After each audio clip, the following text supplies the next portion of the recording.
crucea țării stau și chem pe cei ce-au fost și nu se tem.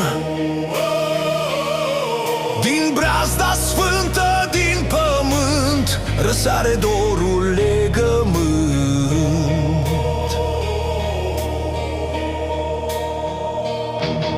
Am fost copil cu mâini de lut pe câmpul sfânt cu cerul mut, și-n pâinea caldă de la sat am gustul veacurilor dat. Avem o țară sub o cruce și-n ea lumina nu se duce, că-n fiecare bob de grâu trăiește neamul meu cel viu. Cu tata mergeam pe ogor, cântând încet un dor ușor, iar mama în umbră ne așeza, o pită caldă și cânta.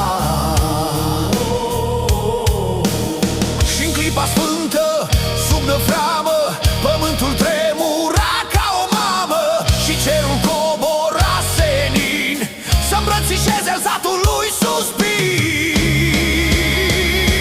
Avem o țară sub o cruce și-n ea lumina nu se duce, că-n fiecare bob de grâu trăiește neamul meu cel viu.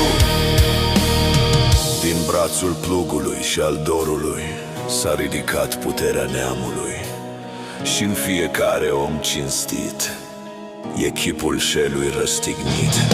Din țări de dor, din rugii bătrâne se aude glasul mamei bune, și-n vânt din codrii de aramă se întorc străbunii cu crucea în mână. Ei ne veghează blând mereu sub semnul sfânt al lui Dumnezeu, și peste țară se aștern ca niște îngeriri ce nu pierd.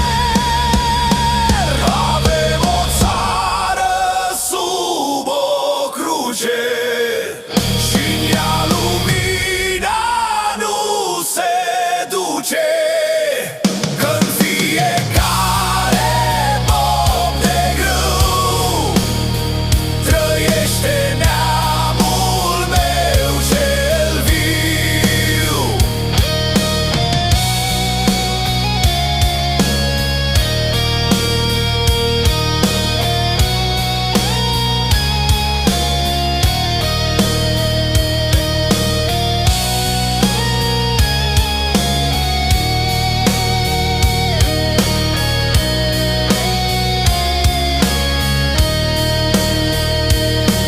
Sub crucea țării mă-nchin,